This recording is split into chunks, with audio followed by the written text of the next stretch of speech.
Welcome back to our multi-cooker, me learning, you're learning episode. So today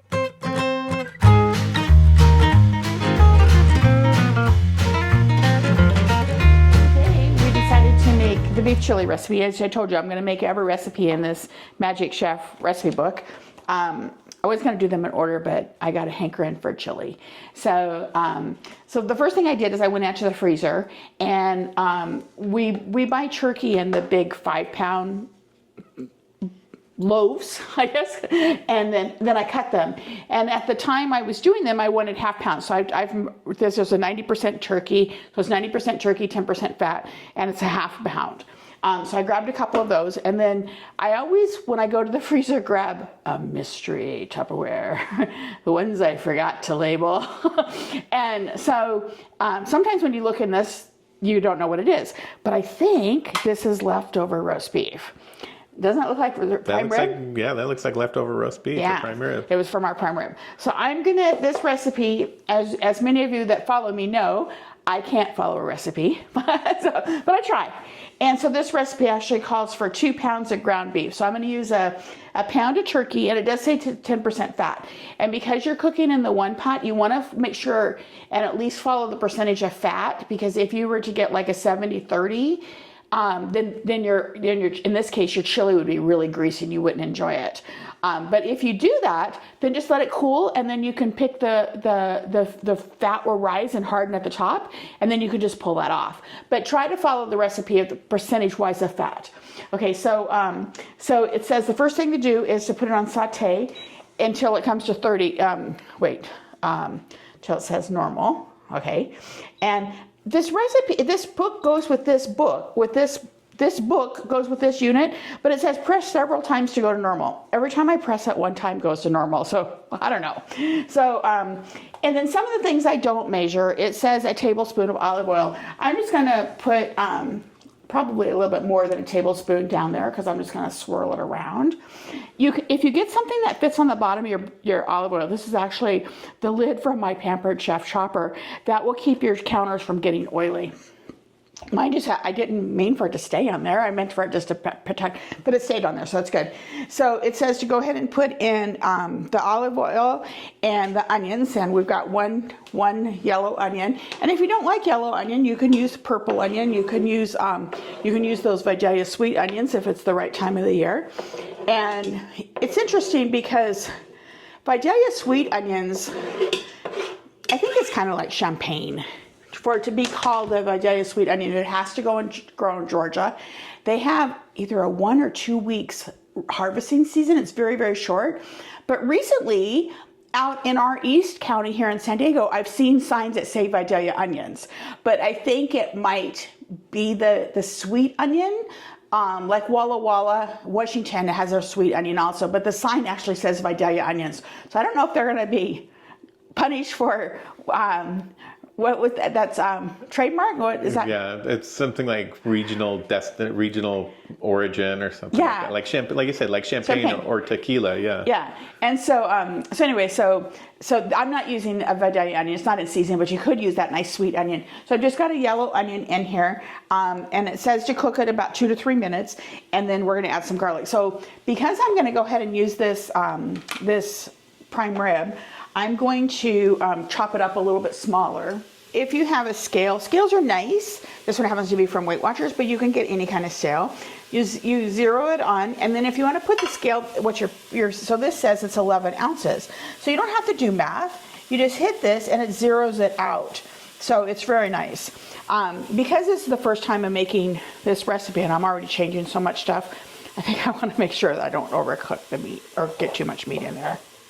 So this is almost exactly a pound. That's another chunk of gristle there. Oh, look at that. 15.9. Oh. Okay, so I wasn't timing this, but they're starting to stick to the bottom of my pan, which is okay, but for what we're doing. Okay, then it says add the garlic and cook 30 seconds longer. So I'm going to add a little bit more olive oil because instead of fresh garlic, I'm using garlic. And it says four cloves mixed. So a teaspoon is 4 cloves. So 4 teaspoons is a tablespoon. This is 2 tablespoons. My algebra teacher would be so mad at me, proud of me, or not algebra, I guess, just one of my math teachers. Yeah. All right, so we're going to go ahead and put that in. Charles quite often rehydrates the garlic. I just go ahead and put it in. Okay, then we're going to add in the meat. Now we're just going to add in the turkey, because if you use these labels, make sure and remember to take them off. They will run through your dishwasher fine.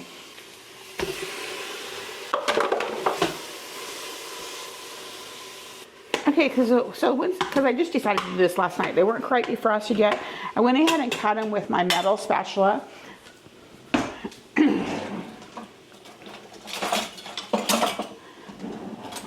But I'm going to do my potato masher. I should call it a meat masher. I use it on meat more than I use potato. Do you ever use it on potato? At Thanksgiving. And then also when I cook, I like to have instead of just a spoon rest, I'll get actually a larger plate so I can put things on it. Okay, so we're going to get the tomato paste. And depending on the brand of tomato paste, it's thicker than others. So you want to take a spoon and get this out. All right, so chili powder. Now instead of using chili powder, we're going to use Charles's favorite, Wahoo chili. And it says 3 tablespoons. So a lid full is 2 tablespoons. So we're just going to kind of do a heaping spoonful. I had a couple of clumps in there. And now it says paprika, beef tomato paste, cumin next. Cumin, a tablespoon, wow. The cumin is what makes chili. I know, but a tablespoon. Otherwise it's just tomato and beef soup. I'm surprised it's a tablespoon. Yeah. That's a lot of cumin. I don't even know if I have that much. I have about a tablespoon and a half, so I'll save the rest. If it was close, I was going to pour it in, but I had half again as much. It's a little too much. Okay, salt. And I'm going to go ahead and stir this up. Okay, so we started with salt, paprika, and let's see how much paprika. A teaspoon of paprika. So most of your seasonings have, in this case, there's a sift, a pour, and a spoon side. And in Tastefully Simple, it's a spoon and a shaker side. So what's really nice about this is you can put your spoon in here, and then you come up, my spoon's too big for that. Well, I guess I'm not going to be able to do that. You should be able to come up and rub it across the side. I think oregano is the next item. And it is a teaspoon, and I just threw my teaspoon in the sink. So this one's a teaspoon and a half, so it's down to the first line is a teaspoon, which is actually a liquid measurement, but we're going to do that this way. Okay, there's my oregano. Okay, we're going to go ahead and add our roast beef because the turkey is done. That smells good. Yeah, it does. And we're going to go ahead and mix this up some more. This is going to be a really hearty chili. So now we're going to, this particular recipe calls for a can of, a 25, no wait, let's do this right. Calls for 28 can of crushed tomatoes. I almost never use crushed tomatoes because they're big. And even no matter how much you break them down, one person ends up with like a quarter of a tomato in their stew. And I don't think for stew, or in this case chili, that's very appetizing. So I'm using the petite cut diced tomatoes. I always have petite cut diced tomatoes in the pantry because they're just so versatile. You can make salsa out of them. You can, I had some foreign exchange students from Italy, and they made the best spaghetti. And all it was olive oil, fresh tomatoes, fresh onions, and garlic on top.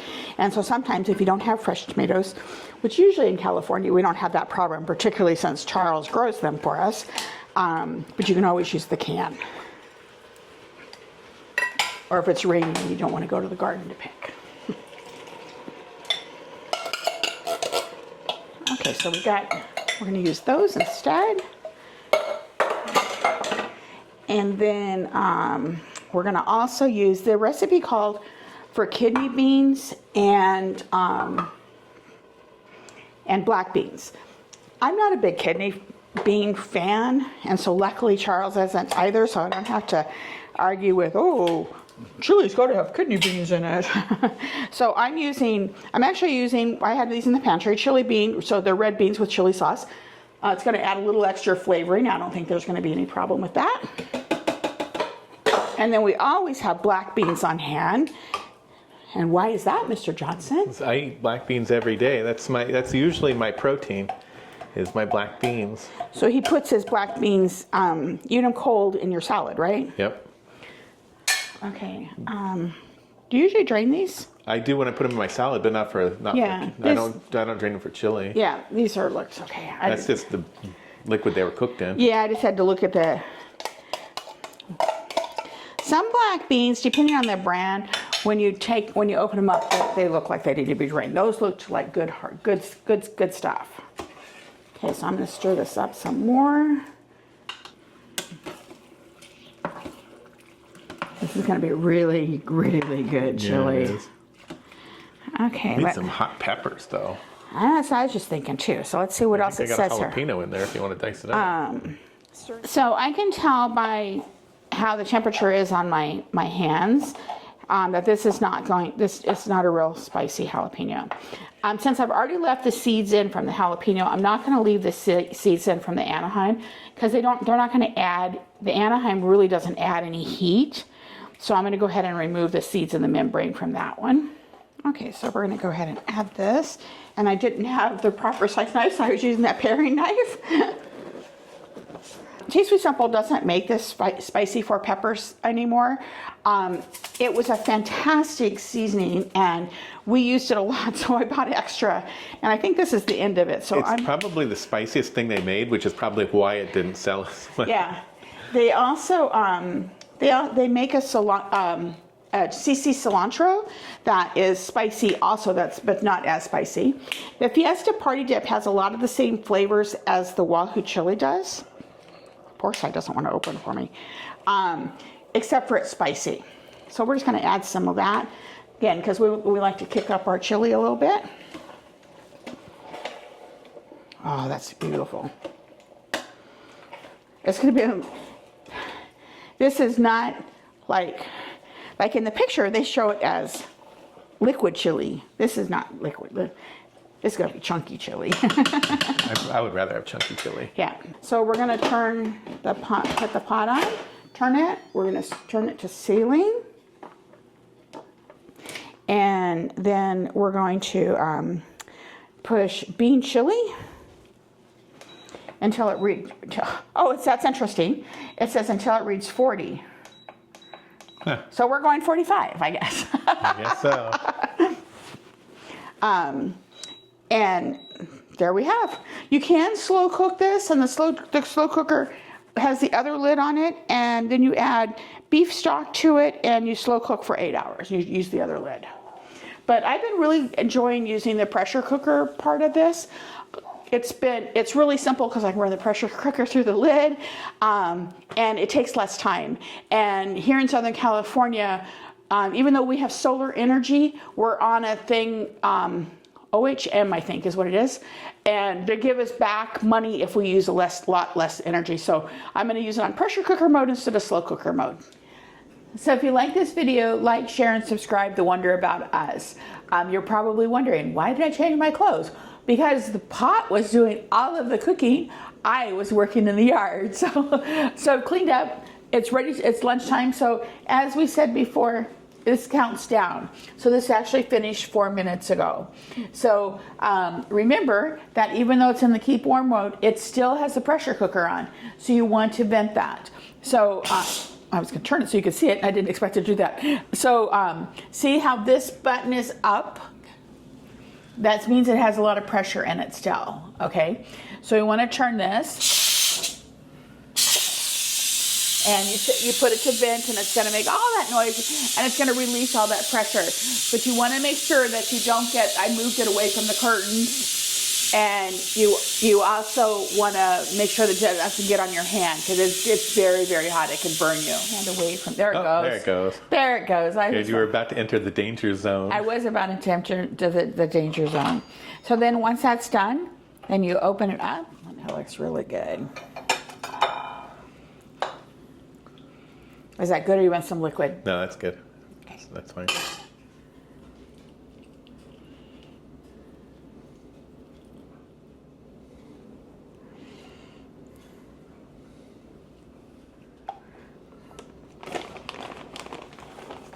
So now does this make this Tex-Mex?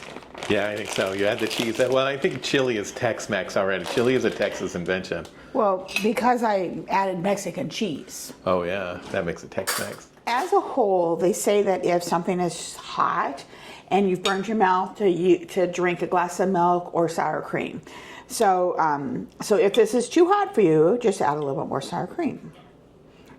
And next time, back off on some of the seasoning.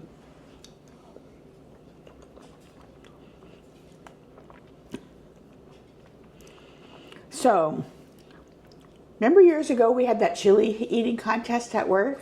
Yeah. I think this would come in number one. You think that would have won? This is really good. It has the turkey. You can taste the prime rib. It's got the spice heat is on the back side of your palate, so so it's not overpoweringly hot. I think this is the kind of chili that a lot of people would eat. A lot of times we make a chili that's super hot, super spicy. This is mild but has a lot of flavor. Okay.